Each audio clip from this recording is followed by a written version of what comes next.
Okay, so chapter starts out with where Chad and Ganji were, and all the rubble and stuff from their attacks are falling down to the ground near Askin, where he's just complaining about how he really can't die. He says that if immunity is the ultimate method of distancing yourself from death, then maybe this is also thanks to immunity. So he then asks Yoriichi of her opinion of all this. Yoriichi just sits there like, well, she's definitely like, she looks injured, like she's facing on the ground, like his overdose really got to her. And she says, like I wasn't really paying attention. I don't like paying attention to when men just always ramble on. But that's when he says, hey, I think that it's more of that you couldn't listen since you're too injured. Like I hit you with my gift ball, so it's even a surprise that you're even like talking and kind of sitting up and still conscious right now. Yoriichi is also confused. She doesn't understand why Askin's toying with her. And Askin responds saying, "You got it all wrong. I'm trying my very hardest here. In fact, I'm certain if it were anyone else, they would have been dead long ago." He says that Yashiro won't be able to hold out in that condition for much longer. But in the state that she's in, she can't actually muster any power to heal him. Askin then cuts her off while in mid-thought. And he's telling her whatever she's thinking about is just totally useless because he's always going to stay one step ahead of her no matter what she thinks of. And that she's basically just screwed.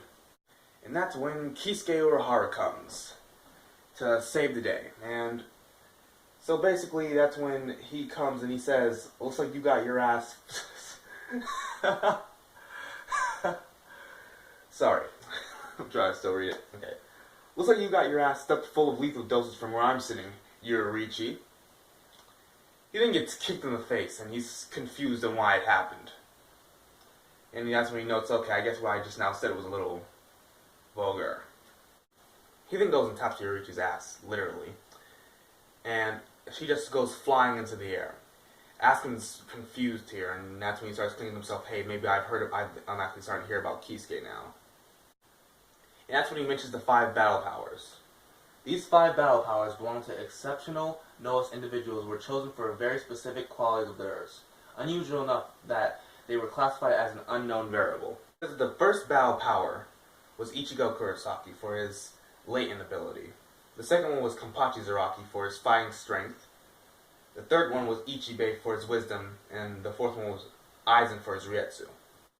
And the last one was Urahara Kisuke for his unknown means. So that's when we didn't see the chapter page for Bleach chapter 662. And we get a nice picture of God of Thunder 3 tattooed on Yoriichi's ass. Cool. We then find out that some kind of immunity strengthening drug that he made in advance of the battle that lasted for about 5 minutes. She then uses Shunko, Raging Senkai. That's when Urahara stops her, so that they can do it. Yoriichi refuses, and she says that she'll never of her own free will turn into that disgusting half-cocked, undignified form ever again.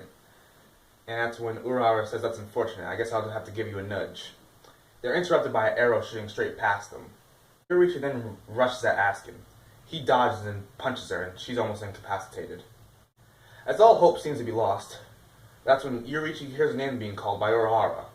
He has a poster saying, "As soon as I peel this off, you'll transform."